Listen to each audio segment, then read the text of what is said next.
नमस्कार, बहुत स्वागत है आपका। मैं हूं आपके साथ मनीषा चौधरी। तो आज हरियाली तीज है। सावन माह के शुक्ल पक्ष की तृतीया तिथि को हरियाली तीज का व्रत रखा जाता है। हरियाली तीज पर सुहागिन महिलाएं पति की लंबी आयु, परिवार की खुशहाली के लिए व्रत रखती है। ये व्रत शिव पार्वती को समर्पित होता है।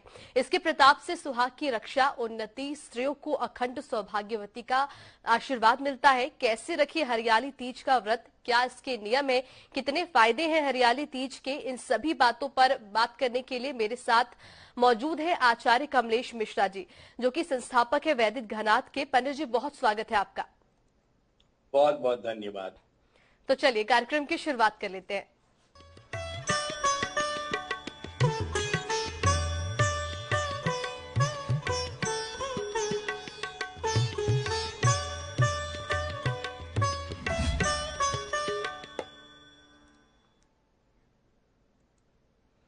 पंडित जी, आज हरियाली तीज है। हरियाली तीज पर महिलाएं व्रत रखती हैं, अपने पति की लंबी उम्र के लिए व्रत रखती हैं, उपास रहती है। साथ ही कुमारी लड़कियां भी इस दिन व्रत रखती है। पंडित जी, आपसे जानना चाहेंगे कि हरियाली तीज है क्या, इसके पूजा पाठ करने के इसके विधि विधान क्या कुछ है। आईएनएस के दर्शकों को सुबह की राम राम। आप सबको हरियाली तीज की बहुत बधाई, बहुत शुभकामनाएं। आप सबके जीवन में खुशहाली की हरियाली बनी रहे, यही भगवती से प्रार्थना है, उमा महेश्वर गौरी शंकर से। यह जैसा कि आपने कहा, यह व्रत शिव और पार्वती को समर्पित है परस्पर, और माँ भगवती जो है वह अखंड सौभाग्य के लिए यह व्रत भगवान शिव का करके और संदेश देती है। और इस व्रत को हमारे उपमा के रूप में हमारे यहाँ अनुकरण करते हुए समस्त सनातनी जितनी भी मातृ शक्तियां हैं, बहनें हैं, माताएं हैं, वह इस व्रत को करती हैं और इस व्रत को करके अखंड सौभाग्य की वृद्धि के लिए यह कामना करती हैं। और कौमारी जो कन्याएं हैं वह सुयोग्य वर प्राप्ति के लिए और जीवन में सौभाग्यवती रहें, इसके लिए वह भगवती से, भगवान शिव से आशीर्वाद मांगती हैं। जी पंडित जी, हरियाली तीज पर कई दुर्लभ संयोग भी बनते हैं। कौन कौन से वो दुर्लभ संयोग हो सकते, बताइए पंडित जी।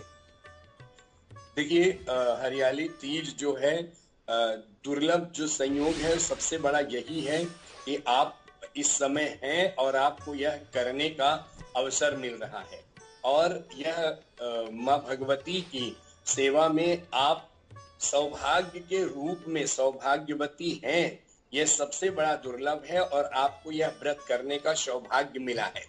मुखेति तांबूलम नयन युगले कज्जल कला, ललाटे काश्मीरम बिलसति गले मौक्तिक लता, स्फुरत कांची साटी पृथुकटि तटी हाटकमयी, भजामि त्वाम देवीम नगपति किशोरी मविरतम। हमें सभी शुभ मुहूर्त में, हमारी अमृत चौघड़िया है, शुभ चौघड़िया है, लाभ की चौघड़िया है, और इसके बाद में दिन में 12 बजे रोज लगभग अभिजित मुहूर्त होता है। इस समय हम माँ भगवती की उपासना और पूजा विशेष रूप से कर सकते हैं, लेकिन यह व्रत निर्जला रह करके मातृ शक्तियां करती हैं, जो अखंड 24 घंटे का पूरा व्रत होता है। यानी जब आज यह व्रत कर रही हैं तो आज सुबह ब्रह्म मुहूर्त 4 बजे 3 बजे भोर में ही स्नान करके और पूजा में रत हो जाती हैं। यह सबसे बड़ा सुखद संयोग है, और किसी भी प्रकार का एक भी आज तक हमने मातृ शक्तियों को ऐसा नहीं देखा कि उनको आलस या प्रमाद हो। उत्साह ही सबसे बड़ा उनका संयोग है। और फिर भगवती की उपासना आराधना करके, अपना श्रृंगार करके, 16 श्रृंगार से युक्त होकर के 16 श्रृंगार की सामग्रियां एकत्रित करके और माँ भगवती की उपासना करती है। जी पंडित जी, आपसे जानना चाहेंगे कि हरियाली तीज में पूजा विधि किस प्रकार से की जाए, क्या कुछ पूजा में उपयोग किया जाए, किस प्रकार से ये व्रत रखा जाता है पंडित जी। जी, यह व्रत सबसे पहले यह माताएं संकल्प लेती हैं और ये बहुत सौभाग्यवशाली मानती हैं कि मुझे आज तीज का व्रत करने का मिलेगा। और यह भगवान शिव की और पार्वती की, उनके गणों की मूर्तियां मिट्टी की बनाती हैं, रेत की, जहां जैसी व्यवस्था है अपनी क्षेत्रीय ज्यादातर मिट्टी की मूर्ति बना करके, और उसमें भगवान शिव को अपने भक्ति से आवाहन करती हैं। उसके लिए कोई मंत्र विशेष की जरूरत नहीं है, उनकी भावना ही जरूरी। भावो ही विद्यते देवा। आज हम प्रतिष्ठा की बात नहीं करेंगे, आवाहन की बात नहीं करेंगे, उनकी भावना में ही यह दिन के देवता बसते हैं, उमा महेश्वर। तो जहां भावना है वहीं देवता है। इसी को चरितार्थ करते हुए भगवान शिव, इसीलिए कहते माटी के महादेव। तो उनके लिए भगवान शिव इतने सरल हैं कि मिट्टी में भी वो आकर के और वरदान देने के लिए उनकी भावना से पूजे जाते हैं, प्रतिष्ठित होते हैं। और इसके बाद उनका पूजन यथाविधि जितना हो सके 16 श्रृंगार की सामग्री मां भगवती को विशेष रूप से अर्पण की जाती, जिसमें गंध, अक्षत, पुष्प, धूप, दीप, तुलसी, नैवेद्य, दूर्वा घास, बिल्व पत्र, और फिर चूड़ी, कंगन, बिंदी, टीका, ये सभी तमाम श्रृंगार की सामग्रियां, साड़ी इत्यादि माँ गौरी को निवेदित करते हैं। प्रथम भगवान शिव को स्नान कराते हैं, स्नान के बाद पंचामृत दूध से अभिषेक कराते हैं, स्नान कराते हैं। इसके बाद शुद्ध जल से स्नान कराने के बाद गंध, अक्षत, फूल, टीका ये सब लगाते हैं, चढ़ाते हैं। धूप बत्ती क्रमानुसार वस्त्र समर्पित करने के बाद धूप, दीप और नैवेद्य अर्पित करते हैं। इसके बाद यथाविधि यथाशक्ति दक्षिणा निवेदित करते हैं। और सौभाग्यवती स्त्रियां 16 श्रृंगार से युक्त होकर के माता जी के सामने जाती हैं, और ऐसा ही जाना चाहिए। अगर श्रृंगार से युक्त नहीं है तो माँ भगवती और भगवान शिव पूजा स्वीकार नहीं करते हैं। यह इसकी सबसे बड़ी विधि है। जी पंडित जी हमने अक्सर देखा है कि हरियाली तीज के दिन महिलाएं विशेष तौर पर झूला झूलती है, तो झूला झूलने का क्या कुछ महत्व होता है पंडित जी इस दिन? ये मेहंदी लगाती हैं और पारंपरिक गीत गाती हैं। अब गीत तो मात्र शक्तियां ही जानती हैं, हम तो इतना जानते हैं कि सुनते आए हैं, और बहुत उनका मीठा गीत होता है भगवान शिव और पार्वती से, और उनसे अपनी भावनाओं को जोड़ती हैं। उनके आशीर्वाद से उनका जो सौभाग्य बना रहता है, इसकी जो उनको खुशी होती है, उसी में उनका मन झूमता रहता है। गीत के सहारे झूला झूलती हैं। और गांव इत्यादि में तो क्या होता है, बड़े बड़े पेड़ की डालियों में झूला डाले जाते हैं, पुरुष वर्ग यह व्यवस्था करता है। सारी मातृ शक्ति को पूजा में क्या सामग्री चाहिए, इसकी तैयारी में उनके पतियों का या घर के अन्य पुरुष का बड़ा सहयोग होता है।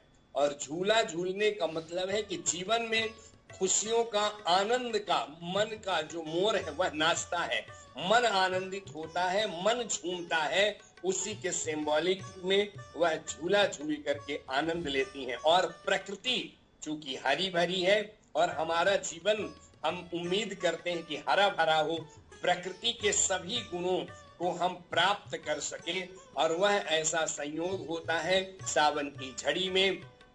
सावन मास और भादौ मास का जो यह महीना है, यह बारिश का महीना है। काली घटाएं मेघ आच्छादित करके रखते हैं पूरे नभ मंडल को, और इसकी जो आभा है, इसकी जो छटा है, मन को मंत्र मुग्ध कर देने वाली है। और इसी के इसमें खुशी में आनंदित होकर के मातृशक्ति झूला झूलती हैं, पारंपरिक गीत गाती हैं, और भगवान का एक तरह से धन्यवाद करती हैं कि आपने मुझे यह जीवन दिया, यह मौका दिया, यह अवसर दिया, ऐसा ही बना रहे। जी बिल्कुल पंडित जी, तो झूला झूलने का भी विशेष महत्व है। हरियाली तीज के दिन इस दिन झूला झूलना आवश्यक होता है। मेहंदियां लगाकर 16 श्रृंगार कर महिलाएं पूजा करने भी जाते हैं। इस दौरान पंडित जी आपसे जानना चाहेंगे कि हरियाली तीज का विशेष मंत्र क्या होता है? विशेष महत्व और मंत्र देखिए, प्रथम मंत्र है देहि सौभाग्यम आरोग्यम देहि में परमम सुखम रूपम देहि जयम देहि यशो देहि द्विषो जहि। माँ भगवती आपको ऐसा रूप दें, ऐसा वर दें, ऐसा सौभाग्य दे भगवान शिव कि आप हमेशा सौभाग्यवती रहें और आपके घर वर में पुत्र कलत्र से परिपूर्ण रहे। उसके लिए उनका यह आशीर्वाद है और उनका यह मंत्र है कि आप हमेशा सौभाग्यवती रहें। साथ ही कन्याओं के लिए है कि वर के रूप में माँ भगवती आशीर्वाद देती हैं कि आपको मन जाहि राचो मिलहि सुंदर सहज सुंदर सांवरो करुणा निधान सुजान शील स्नेह जानत रावरो। भगवान माँ भगवती सीता को जिस तरह से उत्तम श्रेष्ठ मर्यादा पुरुषोत्तम वर के रूप में मिले, उसी प्रकार से इस संसार सागर में आपको दुर्गुणों से रहित और गुणों से संपन्न वर की प्राप्ति हो, जो आपको जीवन भर साथ दे और जीवन में आपके कदम से कदम मिला करके चले। यह दोनों मंत्र और ये विधा यह इस प्रकार से वरदान के रूप में मिलती है। जी बिल्कुल पंडित जी, तो सुहागिन औरतों के लिए एक तरह से वरदान साबित होता है हरियाली तीज। आपको बता दें कि सुहागिन औरतें इस दिन अपने पति की लंबी उम्र के लिए हरियाली तीज का व्रत रखती है। पंडित जी, आपसे जानना चाहेंगे कि हरियाली तीज का शुभ मुहूर्त क्या होगा? सुबह से ब्रह्म मुहूर्त मैंने बताया कि 4 बजे से लेकर के और 7 बजे के मध्य प्रथम सबसे अच्छा मुहूर्त है। जब आप उठें तो ब्रह्म मुहूर्त में आपके लिए इससे अच्छा कोई समय नहीं होगा। इसी प्रकार शाम को दोपहर को 12 बजे 11:30 12:30 बजे के मध्य पूजन करें, यह बहुत ही अनंत पुण्य फलदायी है। इसके बाद में शाम को 5 से 7 बजे गोधूली वेला में माँ भगवती की पूजा करें, आराधना करें, संध्या आरती करें और रात भर, एक बड़ी बात क्षमा कीजिएगा, रात भर मात्र शक्तियां जागती हैं, सोती नहीं हैं और अन्न जल नहीं लेती। उनके अंदर अथाह ऊर्जा होती। ये प्रत्यक्ष, इसको हम चमत्कार नहीं कहेंगे, ये प्रत्यक्ष देवों का प्रभाव कहेंगे, उन शक्तियों का प्रभाव कहेंगे कि जो अन्न जल त्यागने के बाद भी सतत ऊर्जावान वह बनी रहती है। और यह सब भगवान उमा महेश्वर के प्रताप से, उनके प्रभाव से, उनके कृपा से ही संभव होता है। और यह जो प्रकृति का हरियाली का आवरण है, प्रकृति जो हरियाली से आच्छादित है, हरे भरे पेड़ पौधे वृक्ष, पूरी धरती हरेली चादर से एकदम से ढकी हुई है, बिछी हुई है। ये मन को अनंत गुना एकदम से उद्वेग से भर देती है, मन को बहुत उदारता से भर देती है। तो ये जो पूजा का प्रभाव है, यह माँ भगवती और भगवान शिव का हमारे स्त्री और पुरुष दोनों के लिए बहुत ही सौभाग्य की बात है।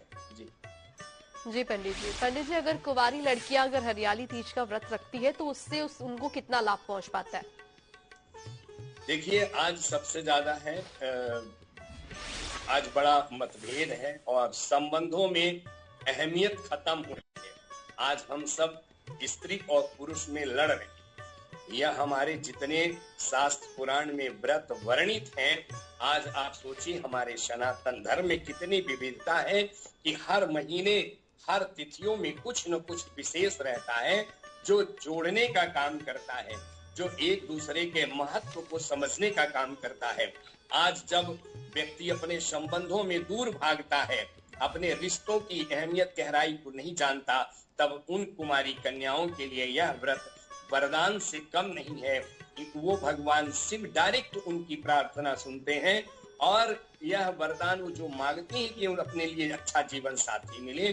तो इसमें आज जब हमारी सृष्टि गंध से भरी हुई है, नशा व्यसन व्यभिचार से, ऐसे में उनको सुयोग्य वर की प्राप्ति मिलती है, उसके लिए विशेष लाभ है।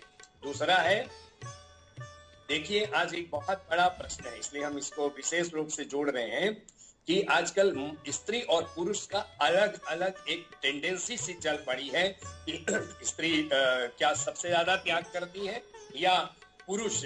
तो आपको हम बता दें कि दोनों एक दूसरे के पूरक हैं और एक दूसरे के बिना अगर अलग अलग भाव में देखें तो बहुत ही अपयश का काम है, बहुत ही अपभ्रंश का काम है और ये गलत है। लेकिन चूंकि जो षड्यंत्रकारी सनातन विरोधी ताकतें हैं वह हमको ऐसे ही बांटती है, तब क्या होता है, हमारे सनातन की संस्कृति और पद्धति ही हमें जोड़ती है, प्रगाढ़ता संबंधों में लाती है, मजबूती लाती है। एक बात और, मातृशक्ति इस बात को नजरअंदाज करके कलिकाल में चल रही है, और जब वह व्रत कर रही है तो मैं विशेष आग्रह करूंगा अपने वैदिक घना संस्थान की तरफ से कि आप अपने 16 श्रृंगार के महत्व को समझ लीजिए।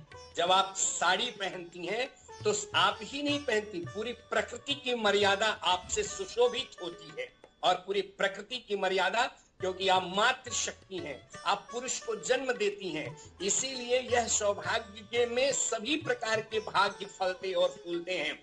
आप जब माघ भरती हैं तो माघ में आपके बाल के 2 भाग होते हैं, जो एक तरफ मायका और ससुराल पक्ष है, यानी आप दोनों पक्ष के संबंधों में संतुलन, बीच में माघ भरी जाती है, बैलेंस रखती है। आज उनको ये प्रेरणा लेनी चाहिए कि जो मात्र एक छोटा सा सिंदूर का टीका निमित्त मात्र रखते हैं, पहचान में भी नहीं आता कि आप सौभाग्यवती हैं या नहीं। इस सिंदूर में इतना ताकत है कि कोई भी व्यक्ति कुदृष्टि से स्त्री को देख ले तो उसका कुल नष्ट हो जाता है, पाप की दृष्टि से नहीं देख सकता। काजल में हम काजल की क्यारी लगाते हुए एक बाउंड्री है कि हमारे अंदर ना तो पाप प्रवेश करेगा और ना कोई पापी की दृष्टि हम पर ठहर पाएगी। हम नाक में नथ पहनते हैं, हमें हमेशा अपनी मर्यादा के अंश में रहना चाहिए।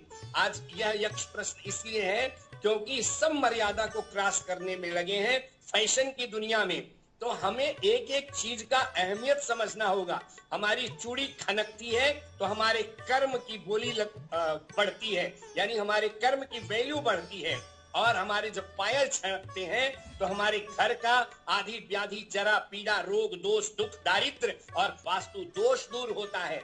तो इनकी अहमियत को समझना बहुत जरूरी है। खाली व्रत करके आज का दिन खत्म नहीं करना है, इसको हमको अनुसरण में लाना है, तब व्रत की सार्थकता होगी।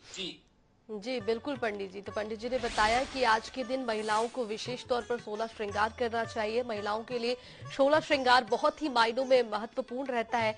पंडित जी, आपसे जानना चाहेंगे कि इस दिन विशेष तौर पर भोग के लिए भगवान को क्या अर्पित करना चाहिए? भगवान शिव को आटे का हलवा बहुत पसंद है, और साथ में सिंघाड़े का।